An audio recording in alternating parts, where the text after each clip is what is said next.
नमस्कार। आज हम एक बहुत ही दिलचस्प किताब कर्मा नायक की भगवान के कुछ बड़े दावों पर नजर डालेंगे। देखते हैं कि क्या ये किताब वाकई हमारे प्राचीन ज्ञान को एक बिल्कुल नए नजरिए से देखने पर हमें मजबूर कर सकती है। तो ये किताब एक बहुत ही कह सकते हैं एक रैडिकल सवाल खड़ा करती है। क्या हो अगर अगर हमारी जो प्राचीन पौराणिक कथाएं हैं वो सिर्फ कहानियां ही ना हों, बल्कि विज्ञान और समाज का एक बहुत ही गहरा ब्लूप्रिंट हो, एक ऐसा कोड जिसे शायद हम आज तक डिकोड ही नहीं कर पाए हैं। तो चलिए इस कोड के पहले हिस्से को समझने की कोशिश करते हैं। किताब का दावा है कि ये कोड छिपा है दशावतार में। जी हाँ, भगवान विष्णु के 10 अवतारों में। किताब का तर्क ये है कि ये जो क्रम है ना, ये असल में बायोलॉजिकल एवोल्यूशन की हमारी मॉडर्न समझ से हूबहू मिलता जुलता है।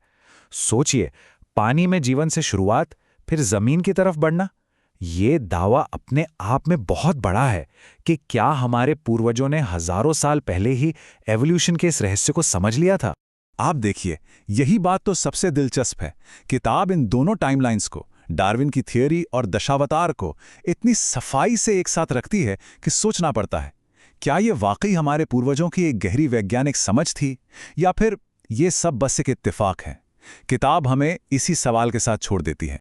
तो बायोलॉजी से अब आगे बढ़ते हैं सोशियोलॉजी की तरफ। किताब के मुताबिक एक और कोड है, एक ऐसा कोड जिससे उनका दावा है कि सदियों से समाजों को कंट्रोल किया जाता रहा है। अच्छा, इस तर्क को समझने के लिए पहले एक टर्म को समझना जरूरी है, डीप स्टेट।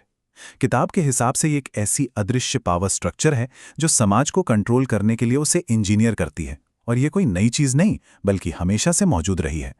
तो जो सबसे जरूरी पॉइंट है वो ये है कि किताब के अनुसार ये सारी समस्याएं, चाहे वो समाज को बांटना हो या फिर ध्यान भटकाना हो, ये सब अचानक नहीं हुआ है, बल्कि ये एक सोची समझी लंबे समय से चली आ रही कंट्रोल की रणनीति का हिस्सा है।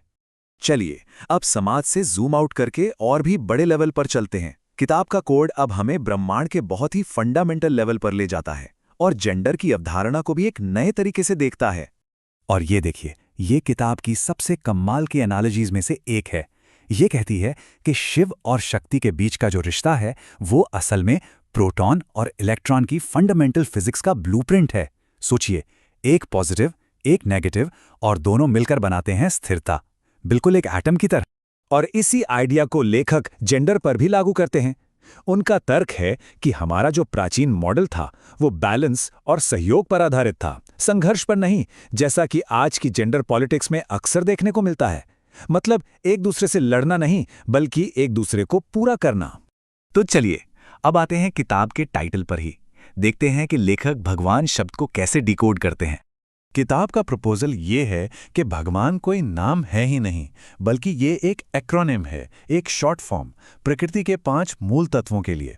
बी से भूमि, एच से हवा, ए से अग्नि, जी से गगन और डब्ल्यू से वाटर यानी नीर। तो इसका मतलब क्या हुआ?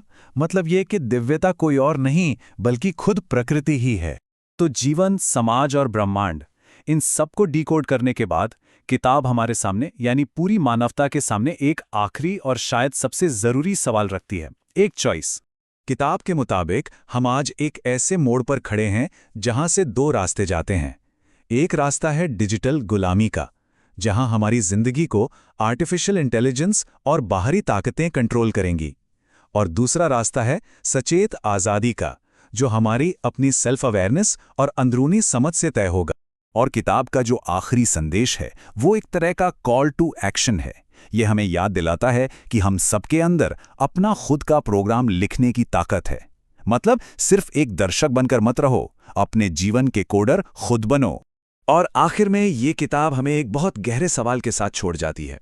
अगर हमारी ये पूरी असलियत, ये ब्रह्मांड एक प्रोग्राम की तरह है जिसे लिखा गया है, तो सवाल ये है कि इसका कीबोर्ड किसके हाथ में है? क्या कोई बाहरी शक्ति से कंट्रोल कर रही है या फिर वो कीबोर्ड हमारे ही हाथों में है?